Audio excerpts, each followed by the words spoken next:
Hi everyone, channel में आपका स्वागत है। आज मैं नई वेब सीरीज ग्लोरी की कहानी समझा रहा हूँ। यह एक छोटे शहर के बॉक्सिंग हब की कहानी है, जहाँ दो भाई अपनी बहन की चौंकाने वाली हत्या की जांच करते हैं और साथ ही अपने पिता के साथ मुश्किल रिश्ते को संभालते हैं, जो एक मशहूर कोच है और ओलंपिक गोल्ड मेडल का सपना देख रहा है। यह कहानी भ्रष्टाचार, त्याग, लड़ाई और मेहनत की है, और जैसा नाम है वैसी ही है ग्लोरी। वेब सीरीज की शुरुआत में हम देखते हैं कि एक आदमी जिसका नाम देवेंद्र सिंह है, शराब और ड्रग्स का आदी है। उसे बार बार अपने अतीत की यादें और भ्रम दिखाई देते हैं, खासकर बॉक्सिंग ट्रेनिंग के दिन, जब उसे बहुत मार पड़ती थी और वह बहुत संघर्ष करता था। ये यादें बहुत दर्दनाक हैं और उनसे बचने के लिए वह शराब का सहारा लेता है। पटियाला में एक इंटरनेशनल बॉक्सिंग मैच हो रहा होता है। एक लोकल फाइटर निहाल सिंह, जिसने कभी कोई मैच नहीं हारा, उसका मुकाबला अजरबैजान के खिलाड़ी से होता है। उसका ट्रेनर रघुबीर सिंह, जो खुद एक पूर्व बॉक्सर है और एशियन कप में सिल्वर जीत चुका है, लेकिन हमेशा गोल्ड का सपना देखा, ध्यान से मुकाबला देखता है और निहाल को गाइड करता है। फाइट शुरू होती है और विरोधी के तेज और आक्रामक मूव्स के बावजूद निहाल अच्छे से ब्लॉक करता है और जोरदार पंच मारकर उसे गिरा देता है और मैच जीत जाता है। फाइट के बाद निहाल गुड़िया से मिलता है, जो रघुबीर सिंह की बेटी और उसकी गर्लफ्रेंड है। वह उसे बताती है कि वह प्रेग्नेंट है। निहाल कहता है कि उन्हें तुरंत मुंबई निकल जाना चाहिए, इससे पहले कि किसी को उनके बारे में पता चले। जैसे ही वे जाने की तैयारी करते हैं, कुछ नकाबपोश हमलावर आ जाते हैं और उन पर बेरहमी से हमला करते हैं। वे निहाल के गले में चेन लपेटते हैं और उसे बार बार चाकू मारते हैं। गुड़िया बहादुरी से लड़ती है और एक हमलावर की आंख में पेंसिल घोंप देती है, लेकिन आखिर में वह काबू में आ जाती है और उसका सिर सीढ़ियों से दे मारा जाता है। निहाल अपनी चोटों से मर जाता है और गुड़िया बुरी तरह घायल हो जाती है। इसके बाद रविंद्र सिंह की एंट्री होती है, जो एक मजबूत शरीर वाला आदमी है और एक ऑटोमोबाइल फैक्ट्री में काम करता है। जब एक ड्राइवर उससे बदतमीजी करता है तो रवि अपनी आंखें बंद करता है, मुट्ठी भींचता है और खुद को शांत करने के लिए कुछ बोलता है। उसके दिमाग में उसके हिंसक अतीत की यादें आती हैं, जो उसे रोकती हैं। वह खुद को कंट्रोल कर लेता है। एक गिरी हुई फोटो से पता चलता है कि रवि और देव भाई हैं, गुड़िया उनकी बहन है और रघुबीर उनके पिता और पुराने बॉक्सिंग कोच हैं। देवेंद्र एक क्लब में बाउंसर का काम करता है। जब वह एक लड़की को एक नशे में आदमी से बचाने की कोशिश करता है, तो वह आदमी उसके पैर में गोली मार देता है। फिर भी देव उसे काबू कर लेता है और बाद में दिखाया जाता है कि वह अपनी नकली टांग से गोली खुद निकाल रहा है। तभी रविंद्र का फोन आता है और वह बताता है कि गुड़िया अस्पताल में है। अपनी घायल बहन को देखकर वे बहुत भावुक हो जाते हैं। रघुबीर बताता है कि गुड़िया और निहाल रिश्ते में थे और वह प्रेग्नेंट थी। देव गुस्से में पूछता है कि यह सब किसने किया, लेकिन रघुबीर कहता है कि अगर उसे पता होता तो वह ऐसे लाचार खड़ा नहीं होता। अस्पताल के बाहर निहाल का छोटा भाई रघुबीर पर आरोप लगाता है कि उसने निहाल की हत्या करवाई है और गुड़िया के चरित्र पर भी सवाल उठाता है। देव गुस्से में उसे पकड़ लेता है, लेकिन रघुबीर बीच में आकर दोनों को अलग कर देता है। फिर दोनों भाई हरियाणा क्लब जाते हैं, जो उनके पिता चलाते हैं। वहां जाकर उन्हें अपने पुराने दिनों की यादें आ जाती हैं। देव देखता है कि उसके पिता अभी भी फाइटर्स को ट्रेन कर रहे हैं। वह गुस्से में सबको वहां से जाने को कहता है और रघुबीर को उनकी सारी परेशानियों का जिम्मेदार ठहराता है। रघुबीर ठंडे अंदाज में जवाब देता है कि हारने वाला हमेशा दूसरों को दोष देता है। इसी बीच एक इंस्पेक्टर, जो कभी रघुबीर का स्टूडेंट था, मोर्चरी में आता है और कहता है कि निहाल की मौत किसी बड़ी साजिश का हिस्सा हो सकती है और पूछता है कि क्या रघुबीर को किसी पर शक है। अगले सीन में एक मीडिया इंटरव्यू में पत्रकार विजू सागवान से सवाल करती है, जो एक राइवल बॉक्सिंग अकादमी का मालिक है। जब उससे रघुबीर सिंह के साथ उसकी दुश्मनी के बारे में पूछा जाता है, तो वह कहता है कि अब वह सब पुरानी बात हो चुकी है और उसका कोचिंग सेंटर रघुबीर से कहीं बेहतर है। जब पत्रकार कहती है कि निहाल की मौत से उसके जिम को फायदा हो सकता है, तो विजू गुस्से में आ जाता है और इंटरव्यू बंद कर देता है। उसका रघुबीर के प्रति गुस्सा साफ दिखता है। अगले सीन में गुड़िया थोड़ी देर के लिए होश में आती है और निहाल और अपने बच्चे के बारे में पूछती है। रविंद्र उसे कहता है कि सब ठीक है। वह बताती है कि हमलावरों ने मास्क पहने हुए थे, इसलिए वह उन्हें पहचान नहीं पाई। अस्पताल के बाहर महिला रिपोर्टर्स देव और रवि से कई सवाल पूछती हैं। देव कहता है कि यह उनका पारिवारिक मामला है। रिपोर्टर कहती है कि वह बस सच सामने लाना चाहती है। देव कहता है कि यह उनकी रेटिंग का मामला नहीं है। फिर भी वह रिपोर्टर रवि को अपना कार्ड दे देती है और कहती है कि अगर वह संपर्क करना चाहे तो कर सकता है। इसके बाद दोनों भाई हमले वाली जगह पर जाते हैं और एक मास्क ढूंढ लेते हैं। बाद में एक पेट्रोल पंप पर वही गुंडे जो विजू से जुड़े हैं उन पर हमला कर देते हैं। देव लड़ता है लेकिन वह कम पड़ जाता है। गुंडे रवि पर भी हमला करते हैं लेकिन रविंद्र लड़ने से मना कर देता है क्योंकि उसे 5 साल पहले की याद आती है जब उसके एक पंच से अर्जुन नाम के एक फाइटर की मौत हो गई थी। वह फाइटर विजू की अकादमी का था और धर्म का भाई था जो अब देव और रवि पर हमला कर रहा है।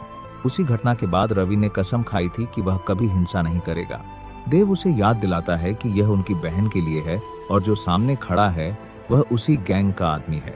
गुड़िया के बारे में सोचकर रविंद्र आखिरकार अपने भाई के साथ लड़ाई में शामिल हो जाता है। जैसे जैसे लड़ाई बढ़ती है धर्म बंदूक निकालता है और रवि पर तान देता है। तभी रघुबीर वहां आता है और खुद बंदूक के सामने खड़ा हो जाता है, सबको रुकने के लिए कहता है।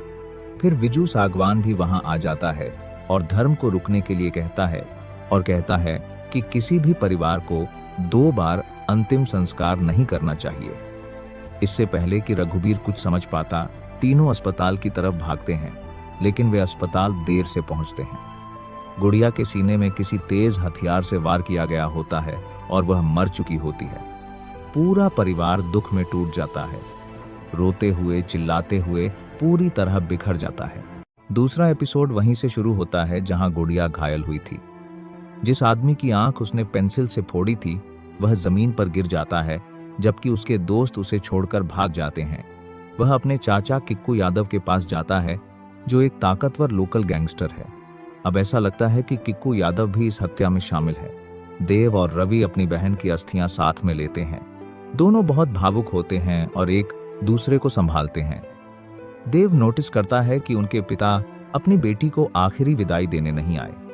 जब वे उनसे पूछते हैं तो रघुबीर कहता है कि वह अपनी बेटी को जो हमेशा हंसती रहती थी और जिंदगी से भरी हुई थी राख के रूप में नहीं देख सका।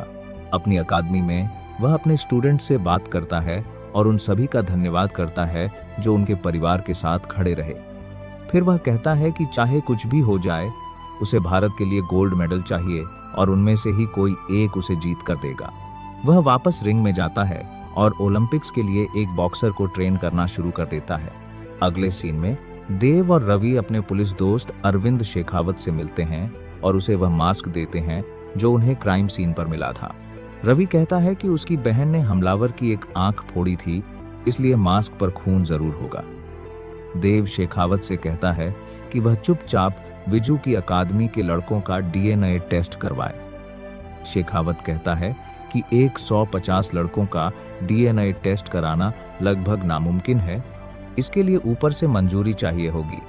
इसी दौरान अरविंद की पत्नी भारती अंदर आती है। वह रवि को देखती है और उसमें तुरंत दिलचस्पी लेने लगती है। इसी बीच गांव का सरपंच लोगों को भाषण दे रहा होता है और वहां DSP फोगाट भी मौजूद होता है। बाद में सरपंच अकेले में DSP फोगाट सिंह पर दबाव डालता है कि वह किसी भी हालत में गुड़िया और निहाल के मर्डर की जांच बंद कर दे। DSP कहता है कि मीडिया का दबाव है और निहाल सच में भारत के लिए गोल्ड मेडल जीत सकता था, इसलिए केस को इतनी आसानी से बंद करना आसान नहीं है। फिर शेखावत अपने जूनियर से कहता है कि आसपास के क्लिनिक या अस्पताल में पता करे कि क्या किसी ने आंख के इलाज के लिए संपर्क किया है। तभी DSP फोगाट आता है, शेखावत को बुलाता है और उसे केस से दूर रहने का आदेश देता है। वह सबके सामने उसका अपमान करता है और उसे पूरी तरह इस जांच से हटा देता है। देव और रवि गुड़िया का एक रक्षाबंधन वीडियो देखते हैं जो उसने उन्हें भेजा था, जिसमें वह मुस्कुरा रही होती है और उन्हें प्यार भरी शुभकामनाएं दे रही होती है। तभी टीवी पर पुलिस की प्रेस कॉन्फ्रेंस आती है। DSP फोगाट ऐलान करता है कि ये मर्डर एक गलत हुई चोरी का मामला लगता है ताकि मीडिया का दबाव कम हो और जांच धीमी हो जाए। देव और रवि गुस्से और हैरानी में यह सब देखते हैं। वे शेखावत से मिलते हैं जो उन्हें बताता है कि उसे केस से हटा दिया गया है और अब वह कुछ नहीं कर सकता। वह कहता है कि DSP सरपंच के घर गया था, शायद उसी वजह से उसे हटाया गया। देव कहता है कि शायद सरपंच ही इसके पीछे है। शेखावत उन्हें मास्क वापस देता है और कहता है कि अब उन्हें खुद ही यह मामला आगे बढ़ाना होगा। तभी एक मुखबिर का फोन आता है। वह बताता है कि हमले वाली रात करीब 3 बजे एक आदमी जिसकी आंख बुरी तरह घायल थी, उसका इलाज एक लोकल वेटरनरी क्लिनिक में हुआ था। देव और रवि उस क्लिनिक में जाते हैं और डॉक्टर से सख्ती से पूछताछ करते हैं। आखिरकार डॉक्टर बताता है कि वह घायल आदमी सनी भुल्लर था, जो गैंगस्टर किक्कू यादव का भतीजा है और उसी ने उसका इलाज किया था। वह बताता है कि किक्कू यादव अक्सर अपने गैरकानूनी बॉक्सिंग एरिना में मिलता है। अगले सीन में महिला रिपोर्टर जमैका पुलिस स्टेशन आती है और निहाल के मर्डर के बारे में सवाल पूछती है। शेखावत कहता है कि वह अब उसकी मदद नहीं कर सकता। तभी उसे एक फोन आता है जिसमें उसे किक्कू यादव और सनी भुल्लर की संलिप्तता के बारे में पता चलता है। रिपोर्टर चुपचाप ये नाम सुन लेती है और नोट करने लगती है। अगले सीन में रवि और देव सारी बात अपने पिता को बताते हैं। रघुबीर ध्यान से सुनता है और कहता है कि अगर सरपंच और डीएसपी दोनों शामिल हैं तो उसे शक है कि 4 लोग मिलकर काम कर रहे हैं।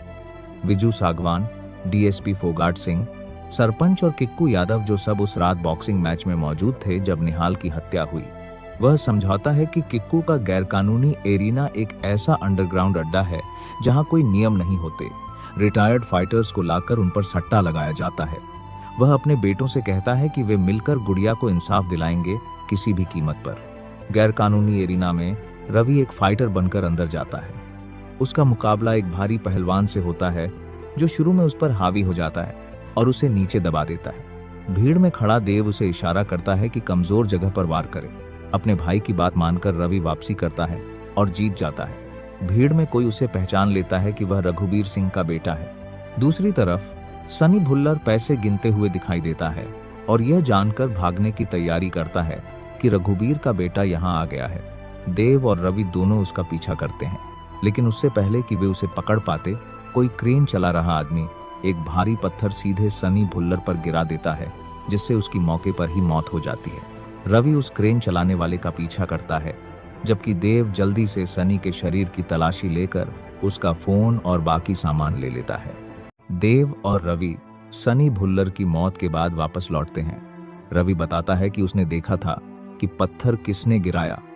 यह हुकुम के आदेश पर किया गया था, जो निहाल का अपना भाई है। दोनों हुकुम का सामना करते हैं।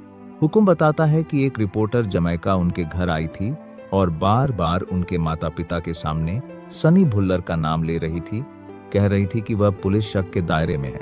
उसे लगा कि भुल्लर ही उसके भाई की हत्या का जिम्मेदार है, इसलिए उसने यह कदम उठाया। देव तुरंत जमैका के पास जाता है और उसे सख्त धमकी देता है कि वह केस में फिर कभी दखल न दे।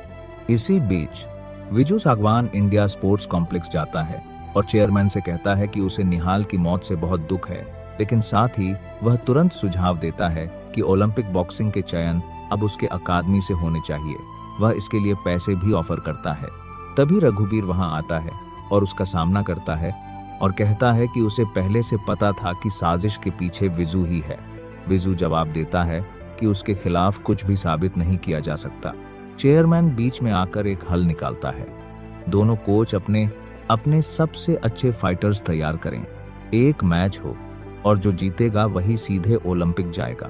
इसके बाद रघुबीर सिंह अपने एक छात्र राखा से कहता है कि वह उसे ट्रायल मैच के लिए ट्रेन करेगा और उसे तैयारी कराता है। अगले सीन में शेखावत भुल्लर के फोन से निकाले गए कॉल रिकॉर्ड्स लेकर आता है। भुल्लर को आखिरी कॉल इंडिया स्पोर्ट्स इंस्टीट्यूट से आया था, मतलब कोई अंदर का आदमी भी निहाल की हत्या से जुड़ा है। शेखावत बताता है कि अब इंस्टीट्यूट की सिक्योरिटी बहुत सख्त है और सिर्फ खिलाड़ी या मीडिया ही आसानी से अंदर जा सकते हैं, क्योंकि डीएसपी फोगाट हर चीज पर नजर रख रहा है। रवि जमैका को कॉल करता है और उसकी मदद मांगता है। देव पहले किए अपने व्यवहार के लिए माफी मांगता है और वह मदद के लिए मान जाती है।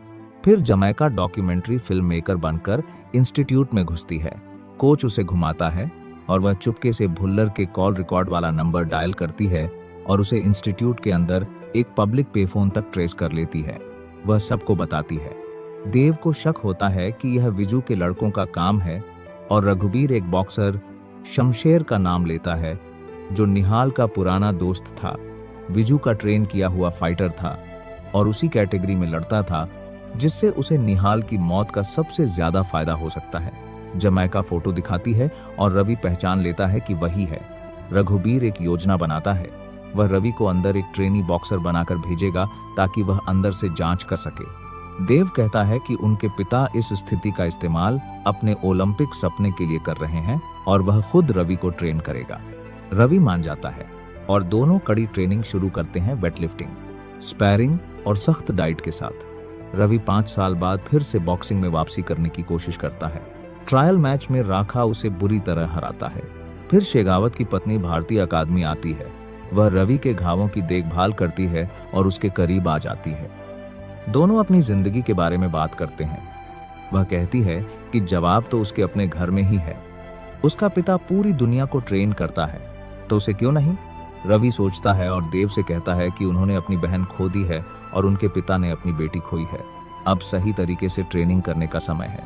वह रघुबीर के पास जाकर उसे कोच बनाने के लिए कहता है। रघुबीर गर्व से मान जाता है और उसे सख्त ट्रेनिंग देता है। रवि बहुत मेहनत करता है। रघुबीर टीवी पर एक फाइटर विजय का वीडियो दिखाता है और रवि को उसकी तकनीक समझाता है। रीमैच में रवि राखा को पूरी तरह हरा देता है। रघुबीर उसकी तारीफ करता है। खुद को पीछे छूटा हुआ महसूस करके राखा रघुबीर पर आरोप लगाता है कि उसने उसका ओलंपिक सपना छीन लिया है। रघुबीर उसे अगले ओलंपिक के लिए तैयार रहने को कहता है, लेकिन राखा गुस्से में वहां से चला जाता है और सीधे विजू सागवान के पास जाता है। वह कहता है कि रवि को इतनी अच्छी ट्रेनिंग मिल रही है कि विजू के फाइटर विजय के पास कोई मौका नहीं होगा और वह खुद उनकी टीम से लड़ने के लिए तैयार है। ट्रायल मैच के दिन रघुबीर रवि को अपना फाइटर रजिस्टर करता है। जब विजू की बारी आती है तो वह सबको चौंकाते हुए विजय की जगह धर्म को चुनता है। यह राखा के लिए भी सरप्राइज होता है। रवि कहता है कि वह धर्म से नहीं लड़ सकता। वह कहता है कि उन्होंने विजय के लिए प्लान किया था और धर्म अर्जुन का भाई है, इसलिए वह उससे नहीं लड़ सकता। रघुबीर उसे समझाता है कि विजू उसके दिमाग से खेल रहा है और यह लड़ाई गुड़िया के इंसाफ के लिए है। मैच शुरू होता है और दोनों खिलाड़ी एक दूसरे को बराबर की टक्कर देते हैं। फिर रवि को धर्म में अर्जुन की यादें आने लगती हैं। वह याद करता है कि एक पंच से अर्जुन की मौत हो गई थी। वह मानसिक रूप से टूट जाता है और फोकस खो देता है। धर्म मौके का फायदा उठाता है और जोरदार पंच मारकर रवि को जमीन पर गिरा देता है। रवि वहीं बेहोश होकर गिर जाता है। रवि 10 तक गिनती खत्म होने से पहले ही फिर से उठ जाता है, ठीक राउंड खत्म होने के साथ। रघुबीर उसे कहता है कि अर्जुन के साथ जो हुआ वह उसकी गलती नहीं थी और उसे गुड़िया के लिए लड़ने को कहता है। अगले राउंड में रवि पूरी तरह धर्म पर हावी हो जाता है, जोरदार पंच मारता है और उसे नॉकआउट करके साफ जीत हासिल करता है। इसके बाद रवि शेगावत के घर जाता है और भारती से शेगावत के बारे में पूछता है। उसकी पत्नी भारती कहती है कि वह घर में नहीं है। वह इशारा करती है कि नेशनल स्पोर्ट्स इंस्टीट्यूट जाने से पहले शायद यह उनका आखिरी मौका हो। रवि हिचकिचाता है, लेकिन फिर अंदर चला जाता है। दोनों साथ रात बिताते हैं। उसी समय किक्कू यादव का राइट हैंड मैन उसे बताता है कि किसी ने देव को फाइट नाइट पर सनी भुल्लर के पीछे भागते हुए देखा था। अगली सुबह रवि देखता है कि देव के पैर में गंभीर इन्फेक्शन हो गया है और वह उसे अस्पताल जाने को कहता है। रघुबीर रवि को स्पोर्ट्स इंस्टीट्यूट भेजता है और कहता है कि चैंपियन बनने के लिए लड़ना है। देव उसे याद दिलाता है कि वह चैंपियन बनने नहीं जा रहा, वह गुड़िया के कातिलों को ढूंढने जा रहा है। वहीं जमैका को बाजार में कुछ लोग परेशान करते हैं और वह गिर जाती है। भारतीय वहां आकर उसकी मदद करती है और उसे अस्पताल ले जाती है। देव भी अपने इन्फेक्शन के लिए वहां पहुंचता है। जमैका उसे देखती है। तभी किक्कू यादव के गुंडे अचानक आते हैं और देव को जबरदस्ती उठा ले जाते हैं। स्पोर्ट्स इंस्टीट्यूट में रवि ऑस्ट्रिया से आए कोच रोसी से मिलता है, जो उसे बताता है कि एक सख्त नियम है, कोई भी परिसर से बाहर नहीं जा सकता वरना डिस्क्वालीफाई हो जाएगा। अंदर रवि को शमशेर दिखता है। दोनों एक दूसरे को घूरते हैं और उनके बीच तनाव साफ दिखता है। उधर किक्कू देव को पूछताछ करता है और उसे बांधकर धमकाता है कि सनी भुल्लर को किसने मारा। देव कहता है कि उसने नहीं मारा, लेकिन एक शर्त रखता है, वह कातिल का नाम तभी बताएगा जब किक्कू यह माने कि उसने सनी को निहाल और गुड़िया के पीछे भेजा था। किक्कू इनकार कर देता है। तभी पुलिस रेड पड़ जाती है। किक्कू भाग जाता है और शेखावत देव को बचाने आता है। जमैका ने उसे सूचना दी थी देव उसका धन्यवाद करता है और फिर से माफी मांगता है। इंस्टीट्यूट में कोच रवि के स्पैरिंग से बहुत प्रभावित होता है। बाद में रवि और शमशेर के बीच बहस हो जाती है और दोनों लगभग लड़ने वाले होते हैं। तभी राधिका बीच में आकर उन्हें रोकती है। वह रवि से कहती है कि वह उसके पिता की फैन है और अगले दिन स्पैरिंग करना चाहती है। रवि मान जाता है। शाम को जमैका और देव साथ में शराब पीते हैं और अपनी बातें साझा करते हैं। जमैका बताती है कि उसने 6 महीने पहले अपनी जॉब खो दी थी और उसे निहाल से भावनात्मक लगाव था, लेकिन उसने कभी जवाब नहीं दिया। वह सिर्फ गुड़िया के बारे में ही बात करता था।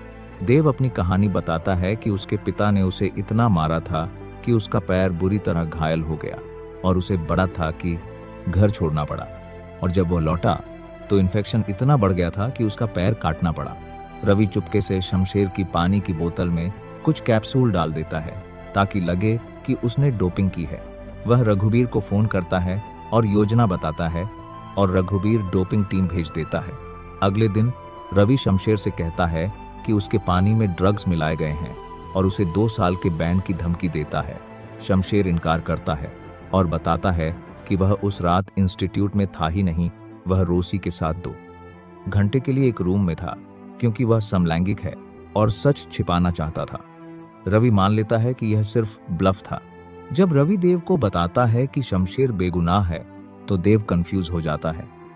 तभी दवा लेने के दौरान देव से सनी भुल्लर की अंगूठी गिर जाती है। वह अंगूठी एक महिला के नाम राधिका के नाम पर रजिस्टर्ड होती है। वह तुरंत रवि को बताता है और रवि हैरान रह जाता है। रवि राधिका के पास जाता है और स्पैरिंग के दौरान उसे बहुत जोर से मारता है और वह रिंग में गिर जाती है। रवि उसे सच बताने के लिए दबाव डालता है। पहले वह हिचकिचाती है, फिर स्वीकार करती है कि उसका सनी भुल्लर से अफेयर था और उसने उसे निहाल की लोकेशन की जानकारी दी थी। उसने फोन पर बताया था कि निहाल उस रात फुटबॉल ग्राउंड पर होगा। उसे अंदाजा नहीं था कि बात हत्या तक पहुंच जाएगी। रवि पूछता है कि उसने पे फोन क्यों इस्तेमाल किया, तो वह कहती है कि कपिल ने कहा था। रवि पूछता है कपिल कौन है, तो वह बताती है कि कपिल सनी भुल्लर का करीबी दोस्त है। रवि उसकी फोटो मांगता है और वह भेज देती है। अगले सीन में कपिल दिखाया जाता है, जो गांव के सरपंच के लिए काम करता है और उसके पास अभी भी एक मास्क है। वह सरपंच से कहता है कि उसे डर है कि रघुबीर के बेटे उसके पीछे आ सकते हैं। सरपंच उसे भरोसा देता है कि वह सुरक्षित है। फिर रवि रात में अपना बैग पैक करता है और इंस्टीट्यूट छोड़ने का फैसला करता है, डिस्क्वालिफिकेशन स्वीकार करते हुए। उसका रूममेट उसे रोकने की कोशिश करता है, लेकिन रवि कहता है कि वह यहाँ सिर्फ गुड़िया के कातिलों को ढूंढने आया था और वही उसका असली मकसद है। वह देव के साथ निकल जाता है और कपिल के पीछे चल देता है। देव और रवि सरपंच के घर पर हमला करते हैं। उसके गुंडों से लड़ते हुए अंदर जाते हैं और कपिल को पकड़ लेते हैं। वे उसे एक फैक्ट्री में ले जाते हैं। देव उसे बुरी तरह मारता है और सच बताने को कहता है। कपिल माफी मांगता है, लेकिन देव उसे याद दिलाता है कि 2 लोगों की हत्या हुई है। तब कपिल एक चौंकाने वाली बात बताता है। उनका असली निशाना सिर्फ गुड़िया थी, न कि निहाल। वे 1 हफ्ते से उसका पीछा कर रहे थे, उसकी हर हरकत पर नजर रख रहे थे, ट्यूशन और बॉक्सिंग क्लब तक। जिस दिन प्लान था वह अकादमी नहीं आई, तो वे निहाल के पीछे गए ताकि उसके जरिए गुड़िया तक पहुंच सकें। निहाल की मौत प्लान में नहीं थी। कपिल बताता है कि इस काम में वह खुद, सनी भुल्लर और टीनू भाई शामिल थे, और एक चौथा आदमी भी था जिसने मास्क दिए और पूरा प्लान बनाया, लेकिन उसकी पहचान कपिल को भी नहीं पता। देव उससे और पूछताछ करने ही वाला होता है कि तभी पुलिस फैक्ट्री पर रेड कर देती है। रघुबीर और देव को गिरफ्तार कर लिया जाता है, जबकि रवि वहां से भाग निकलता है। सरपंच डीएसपी फोगाट से कहता है कि उन्हें वहीं मार दो, लेकिन फोगाट कहता है कि इससे परेशानी होगी। वह प्लान बनाता है कि उन्हें जेल के अंदर ही कैदियों के जरिए मरवाया जाएगा। कोर्ट में रघुबीर चुपके से जमैका के कान में कुछ कहता है, जिससे वह हैरान रह जाती है। रवि शेगावत के घर में छिप जाता है, जहां शेगावत और भारतीय उसे बेसमेंट में छिपा देते हैं। जेल के अंदर देव एक कैदी को पहचानता है, किक्कू यादव का आदमी, और उसे समझ आ जाता है कि उनकी जान खतरे में है। उधर विजू सागवान बॉक्सिंग चेयरमैन से कहता है कि क्योंकि रवि अब फरार है, उसके फाइटर को ओलंपिक का मौका मिलना चाहिए। चेयरमैन मान जाता है और विजू धर्म को चुनता है। राखा दूर से यह सब गुस्से में देखता है। थोड़ी देर बाद धर्म बाइक चला रहा होता है, तभी उसकी बाइक के ब्रेक फेल हो जाते हैं और वह पुल से नीचे गिर जाता है। ऐसा लगता है कि इसके पीछे राखा है। फिर जमैका विजू सागवान के पास जाती है और उसे रघुबीर सिंह का एक संदेश देती है, जिसका खुलासा बाद में होता है। जेल में सुपरिंटेंडेंट रघुबीर को पहचानता है और धन्यवाद देता है कि उसने उसके बेटों को ट्रेन किया था। वह मदद की पेशकश करता है। बाद में रघुबीर देव के नकली पैर को देखता है और उससे माफी मांगता है। वह कहता है कि उसके पिता ने भी उसे ओलंपिक गोल्ड के लिए बहुत मारा था और वही जुनून उसने अपने बच्चों पर भी थोप दिया। परिवार से ज्यादा बॉक्सिंग को महत्व दिया। अब उसे अपनी गलती समझ आती है। देव गुस्से में कहता है कि हर चीज के लिए दादा को दोष मत दो और याद दिलाता है कि 20 साल पहले विजू सागवान ने हरियाणा बॉक्सिंग क्लब खरीदने की डील दी थी, जिसे रघुबीर ने ठुकरा दिया था। तभी से यह दुश्मनी शुरू हुई। देव सोच में पड़ जाता है, अगर विजू का मकसद क्लब था तो गुड़िया का इससे क्या लेना देना। तीनू भाई कौन है और वह चौथा नकाबपोश आदमी कौन था। शेहावत के घर पर भारती रवि को खाना देती है और उसे संभालती है। रवि अपनी बात खोलता है, कहता है कि 5 साल पहले की लड़ाई का दर्द अभी भी उसके अंदर है, लेकिन बॉक्सिंग में वापस आने से उसे फिर से जीने जैसा महसूस हो रहा है। हर पंच उसे अपने असली मकसद के करीब ले जाता है। भारती उसे वही करने को कहती है जिससे उसे खुशी मिले। जेल के अंदर किक्कू यादव का दबाव सुपरिंटेंडेंट तक पहुंचता है और उसे चाबियां देने पर मजबूर किया जाता है। किक्कू रघुबीर और देव को मारने आता है, लेकिन सुपरिंटेंडेंट समय रहते अधिकारियों को सूचना दे देता है। वहीं डीएसपी फोगाट शेखावत के घर रवि को ढूंढने आता है। शेखावत मना करता है, लेकिन फोगाट वॉशरूम जाने के बहाने बेसमेंट तक पहुंच जाता है और रवि को पकड़ लेता है। रवि उसे मारकर भागने की कोशिश करता है, लेकिन बाहर पुलिस उसे पकड़ लेती है। फोगाट उसे गाड़ी से बांधकर सड़क पर घसीटता है।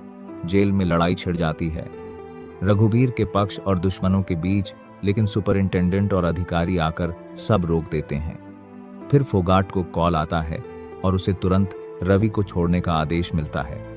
सारे केस हटा दिए गए हैं। देव और रघुबीर भी रिहा हो जाते हैं। जमैका बताती है कि रघुबीर की योजना काम कर गई।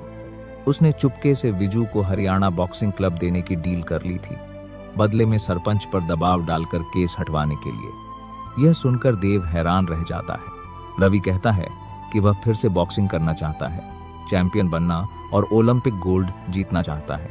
देव कहता है कि अभी गुड़िया के कातिलों से हिसाब बाकी है। रवि कहता है कि बहुत खून बह चुका है और वह राक्षस नहीं बनना चाहता।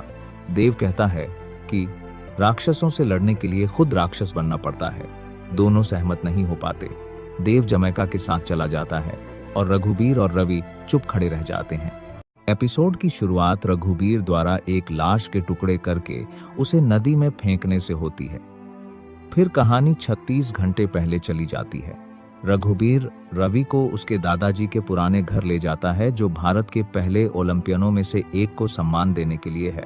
वह रवि को जंग लगे डंबल और पुराने ट्रेनिंग उपकरण दिखाता है, जो उसके पिता 1956 ओलंपिक की तैयारी में इस्तेमाल करते थे, बिना किसी आधुनिक अकादमी के। रघुबीर घोषणा करता है कि वह इन्हीं पुराने तरीकों से रवि को ट्रेन करेगा ताकि वह ओलंपिक गोल्ड जीत सके। वे पुराने घर के अंदर एक अस्थायी ट्रेनिंग जगह और बॉक्सिंग रिंग बनाते हैं और रघुबीर रवि को अपना पहला छात्र घोषित करता है। रवि फिर स्पोर्ट्स इंस्टीट्यूट जाता है और कोच से माफी मांगता है, एक और मौका मांगते हुए। रघुबीर उसका समर्थन करता है, लेकिन कोच मना कर देता है और कहता है कि नियम सबके लिए बराबर हैं। रवि समझाता है कि उसने नियम सिर्फ अपनी बहन के कातिलों को ढूंढने के लिए तोड़े थे और खुद को मोहम्मद अली से जोड़ता है, एक ऐसा फाइटर जो हमेशा न्याय के लिए लड़ता था। एक कोच सुनता है, लेकिन फिर भी अंदर आने से मना कर देता है। इसी बीच रवि और भारती को उसकी कार में साथ दिखाया जाता है। बाद में भारती एक चौंकाने वाला सच बताती है। उसके माता पिता ने उसे 20,000 रुपए में बेच दिया था और अब वह खुद झारखंड से लड़कियां लाकर ग्राहकों को देती है। रवि हैरान होकर गुस्से में बाहर निकल जाता है। भारती समझाती है कि वह किसी को किडनैप नहीं करती, वह सिर्फ उन लड़कियों को बचाती है जिन्हें उनके परिवार पीटते और शोषण करते हैं। कहती है कि वह खुद इस सच्चाई की जीती जागती मिसाल है। उसकी पीड़ा देखकर रवि उसे गले लगा लेता है। देव कपिल के इंस्टाग्राम पर खोज करता है और एक नाम पाता है, डीनो। जमैका सुझाव देती है कि जांच निहाल की जगह गुड्ढिया के नजरिए से की जाए, उसकी अकादमी, स्कूल और दोस्तों से। पुराने घर में गुड़िया का सामान देखते हुए जमैका को कुछ ड्राइंग मिलती हैं जिन पर दिशा लिखा है, जबकि गुड़िया ड्राइंग नहीं बनाती थी। देव को एक नोटबुक मिलती है जिसमें पुराने भवनों और किलों के स्केच होते हैं। वह तुरंत शेखावत के पास जाता है और दोनों समझ जाते हैं कि कपिल ने बार बार कहा था कि डीनो हिसार में हो सकता है, जहां एक प्रसिद्ध किला है। वे तुरंत वहां निकल जाते हैं। उस जगह पर शेखावत को रवि की कार में भारती की चेन मिलती है। वह देव से सवाल करता है और देव कहता है कि कार रवि की है। शेखावत परेशान होकर वहां से चला जाता है। देव एक बूढ़ी औरत को पैसे देकर अंदर एक कमरे में जाता है जहां उसे डीनो मिलता है। वह उसे पकड़कर पूछताछ करता है, लेकिन डीनो अचानक गिर जाता है। उसके मुंह से खून आने लगता है और वह मर जाता है। देव उसके साथ मौजूद लड़की निशा से सवाल करता है, जिसकी ड्राइंग उसने गुड़िया के सामान में देखी थी। निशा मानती है कि एक महिला ने उसे सिर्फ डीनो की ड्रिंक में नींद की गोलियां मिलाने को कहा था, इससे पहले कि देव और जान पाए। गुंडे हमला कर देते हैं। देव उन्हें हराकर एक नाव पर भाग जाता है और जमैका के साथ सुरक्षित निकल जाता है। शेखावत घर लौटता है और भारतीय को एक पायल देता है। फिर वह धीरे से पूछता है कि क्या वह रवि से प्यार करती है। वह कहती है, नहीं, वह सिर्फ उससे प्यार करती है और एक पल के लिए रास्ता भटक गई थी। शेखावत उस पर यकीन नहीं करता। वह उसका गला पकड़कर उसे तब तक दबाता है जब तक वह बेहोश लगने लगती है। फिर वह रवि को फोन करता है और कहता है कि भारतीय सांस नहीं ले रही। रवि तुरंत वहां पहुंचता है, लेकिन कॉल के बाद भारतीय उठकर सच बताती है कि वह नाटक कर रही थी। वह शेखावत पर हमला करती है। दोनों में लड़ाई होती है। एक बंदूक गिरती है, गोली चलती है और शेखावत को लग जाती है। जब रवि आता है, वह भारती को खून से लथपथ देखता है। रवि रघुबीर को बुलाता है, जो वहां आता है और गंभीरता से स्थिति देखता है। तभी रवि को अपने कोच का फोन आता है, जो उसे सुबह 6 बजे इंस्टीट्यूट आने के लिए कहता है। रघुबीर रवि से धीरे से कहता है कि उसे लाश को ठिकाने लगाना चाहिए। अब शुरुआत वाला सीन समझ आता है। नदी में फेंकी गई लाश शेखावत की थी। अगले दिन रवि स्पोर्ट्स इंस्टीट्यूट पहुंचता है। वहां शमशेर उसे ताना मारता है कि वह फिर से पिटने आया है। उधर देव भारती के घर की तलाशी लेता है और रसोई में छुपा हुआ पैसा और एक मास्क पाता है। जब वह निशा के बयान को जोड़ता है कि एक टैटू वाली औरत ने उसे डीनो की ड्रिंक में नशीली दवा मिलाने को कहा था, तभी भारती अचानक वहां आती है और उस पर बंदूक तान देती है। देव उसके गले पर वही टैटू देखता है और सीधे पूछता है, तुमने गुड़िया को क्यों मारा? भारती ठंडे स्वर में जवाब देती है, अब मैं तुम्हें भी मार दूंगी। अंतिम भाग की शुरुआत एक फ्लैशबैक से होती है, जहां रात में गुड़िया की मुलाकात दिशा से होती है, जिसे गुंडे पीछा कर रहे होते हैं। गुड़िया उसे बचाने के लिए गुंडों को गुमराह कर देती है और उसे अपने दादाजी के पुराने घर ले जाती है। वहां निशा गुड़िया को ड्राइंग बनाना सिखाती है। वर्तमान में भारती ने देव को बांध रखा है। वह उसे बताती है कि शेखावत अब मर चुका है और कभी वापस नहीं आएगा। वह देव को जमैका की किडनैप की हुई तस्वीरें दिखाती है और उसे मजबूर करती है कि वह पुलिस के पास जाकर शेखावत की हत्या कबूल करे। दबाव में आकर देव थाने जाता है और झूठा कबूल करता है कि उसने शेखावत को मारा और लाश को ठिकाने लगाया। इसी बीच स्पोर्ट्स इंस्टीट्यूट में ट्रायल सिलेक्शन जारी रहता है। रवि और राखा दोनों अपने पहले राउंड के मैच जीतते हैं। फिर रवि दूसरे राउंड में शमशेर को हराता है। अब रवि और राखा दोनों फाइनल में पहुंच जाते हैं। फिर एक नकाबपोश हमलावर रविंद्र को चाकू मार देता है, जिससे वह बुरी तरह घायल हो जाता है। रघुबीर उसका सहारा बनता है, लेकिन जब विजू आता है तो रघुबीर उस पर इल्जाम लगाता है और दोनों में बहस शुरू हो जाती है। जैसे ही लड़ाई होने वाली होती है, ग्लोबल स्पोर्ट्स इंस्टीट्यूट का कोच आकर उन्हें रोक देता है। भारतीय डीएसपी फोगाट को भावनात्मक रूप से बहकाती है और देव से मिलने का इंतजाम करती है। वह देव का सामना करती है और देव पूछता है कि उसने गुड़िया को क्यों मारा। तब वह सच बताती है कि गुड़िया उसकी राह में आ गई थी क्योंकि वह निशा को जानती थी, जिसने भारतीय के गैरकानूनी काम का पर्दाफाश कर दिया था। लेकिन भारतीय यह भी कहती है कि उसने खुद गुड़िया को मारना नहीं चाहा था, किसी और ने आदेश दिया था। वह देव के कान में असली मास्टरमाइंड का नाम बताती है। यह सुनकर देव पूरी तरह हैरान रह जाता है। डीएसपी फोगाट देव को किक्कू यादव के हवाले कर देता है। वहां एक आदमी का नकाब उतारा जाता है। वह हुकुम होता है जिसने सनी भुल्लर को मारा था। किक्कू वहीं हथौड़े से हुकुम को मार देता है और फिर देव को बुरी तरह पीटता है। देव किसी तरह पलटवार करता है, किक्कू की कार की चाबी लेता है और भाग निकलता है। वह किले पर जाता है, पिस्तौल उठाता है, गुंडों से लड़ता है और जमैका और दिशा को कैद से छुड़ाता है।